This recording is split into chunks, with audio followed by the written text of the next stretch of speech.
జై విహారికి స్వాగతం. జై విహారీలో మహాభారత కథలను వినండి. అమ్మలు, మీకు పురాణ కథలంటే ఎంతో ఇష్టం కదా.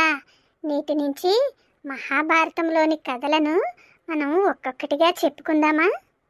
ఆహా, మహాభారతంలో కథలే పిన్ని, నాకెంతో ఇష్టం. శుభం. ఆహా, మన బంగారు తల్లి ఉమా శుభం పలికింది.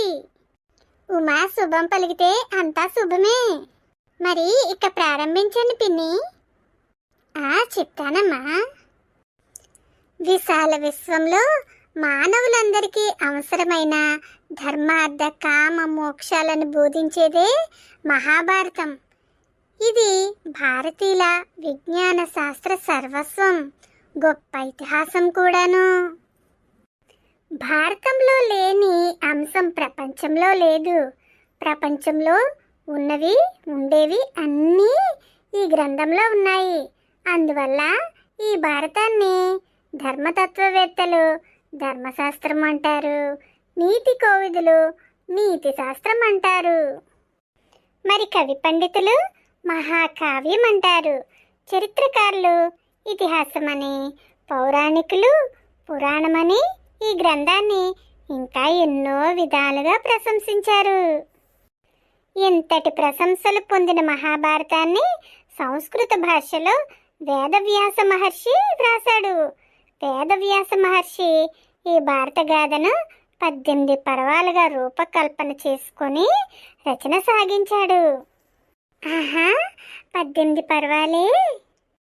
ఆదికవి నన్నయ్య ఈ పవిత్ర భారతాన్ని గోదావరి పుష్కర తీరాన తాళపత్రాలకు పసుపు రాసి తెలుగులో శ్రీకారం చుట్టాడు. కానీ పూర్తి చేయలేదు. తరువాత మిగిలిన దాన్ని ఎర్రన తిక్కనలు పూర్తి చేశారు. ఈ విధంగా తెలుగులో భారతం సంపూర్ణం కావించబడింది. ఆ విధంగా ఈ పురాణ గాథ తరతరాలుగా తరగని పెన్నిదిలా, భూలోకాన్ని పునీతం చేసిన పవిత్ర గంగల విశ్వకోటి మానవ హృదయాలలో చెరగని ముద్ర వేసుకుంది ఈ మహాభారతం. మహాభారతంలో మొదటిది ఆది పర్వం. ఇందులో వేదవ్యాస మహర్షి జననం ముందుగా తెలుసుకోవాలి.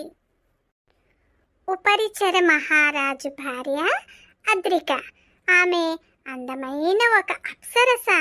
వీరిద్దరి సంతానం సత్యవతి. ఈమె మత్స్యగంధి అనే పేరుతో దాసరాజు వద్ద పెరుగుతూ యమునా నదిలో నావ నడుపుతూ ఉండేది. ఒకరోజు పరాశర మహర్షి పడవ నడిపే మత్స్యగంధిని తన పడవలో నదిని దాటించమని కోరాడు.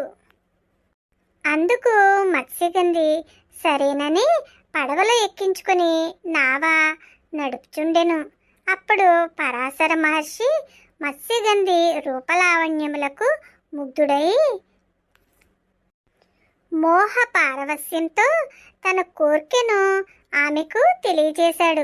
అందుకు మత్స్యగంధి, మహర్షి వశిష్ఠ మహాముని వంశంలో జన్మించిన మీరు నన్ను కోరుట తగదు.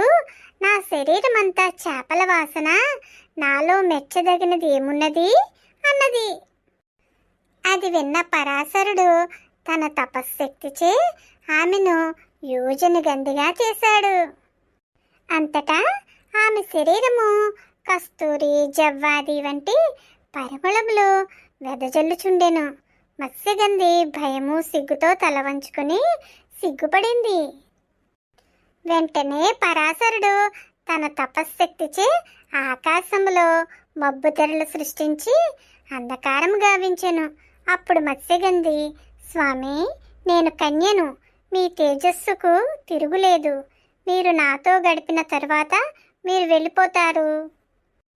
తరువాత నా శరీరంలో మార్పులు కలిగినప్పుడు లోకం నన్ను నిందిస్తుంది అన్నది. అప్పుడు మత్స్యగంధి, నీ కన్యత్వం చెడుకుండునట్లు నీకు వరం ప్రసాదిస్తాను, భయపడకు. ఇంకా ఏదైనా వరం కోరుకో, అనుగ్రహిస్తాను అన్నాడు పరాశరుడు.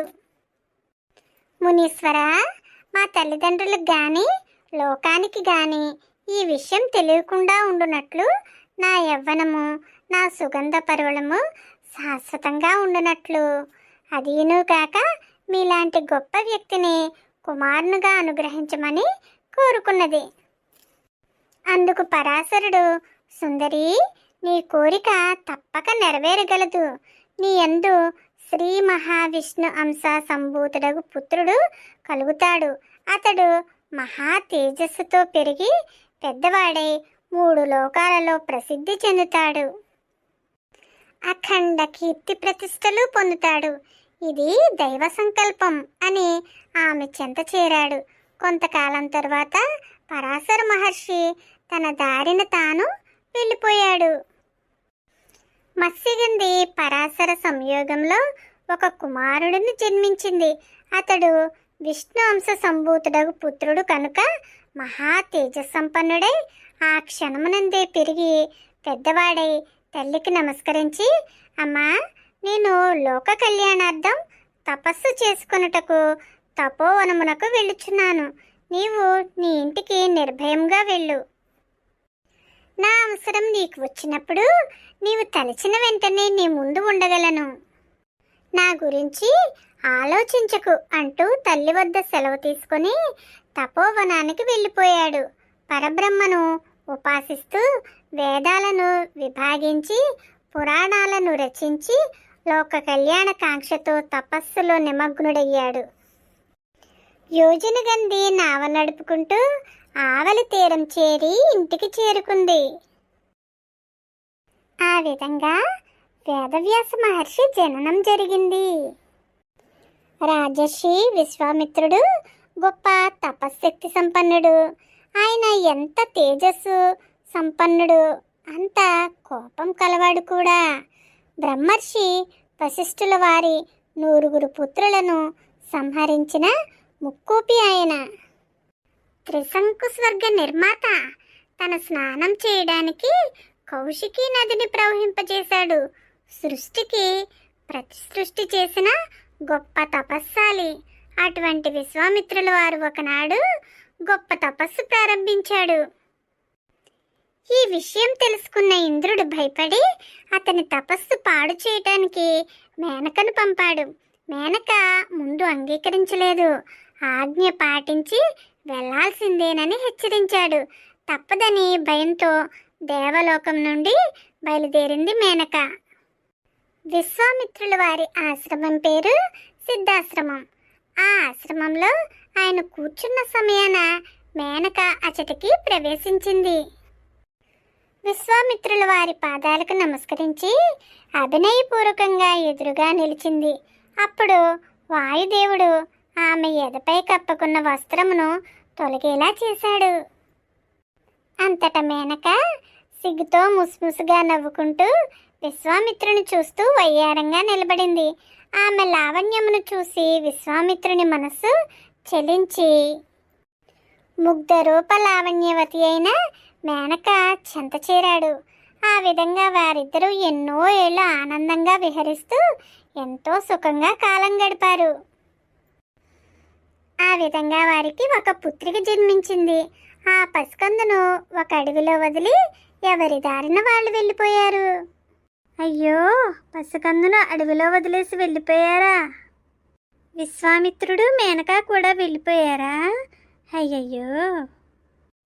ఆ అడవిలో నివసిస్తున్న శకుంతల పక్షుల జంట ఆ పసిపాపను చూసి జాలిపడి ఆ పసికందును అల్లారు ముద్దుగా పెంచసాగాయి. ఒకనాడు కణ్వ మహర్షి ఆ దారిన పోతున్నాడని తెలుసుకొని శకుంతల పక్షులు ఆ పాపను ఆ మహర్షికి అప్పగించాయి. మహర్షి సంతోషంతో ఆ పాపను తన ఆశ్రమానికి తీసుకుని వచ్చి శకుంతల పక్షులు కాపాడడం వల్ల పాపకు శకుంతల అనే నామకరణం చేసి అల్లారు ముద్దుగా కన్న తండ్రి కన్నా మిన్నగా పెంచి పెద్ద చేశాడు. ఆమెయే శకుంతల. అమ్మాయిలు, తర్వాత భాగం మరి రేపు విందామా? అలాగే పిన్ని, ఇక మేము వెళ్ళొస్తాం. జాగ్రత్తగా వెళ్ళిరండమ్మా. ఫ్రెండ్స్, మా స్టోరీ మీకు నచ్చిందా? నచ్చితే తప్పక లైక్ చేయండి, షేర్ చేయండి, సబ్స్క్రైబ్ చేయండి. మా జై విహారీలో వచ్చే కార్యక్రమాలను వీక్షించండి. మీరింతవరకు జై విహారీలో మహాభారతం నుండి కథలను విన్నారు. ఈ కార్యక్రమం ఇంతటితో సమాప్తం.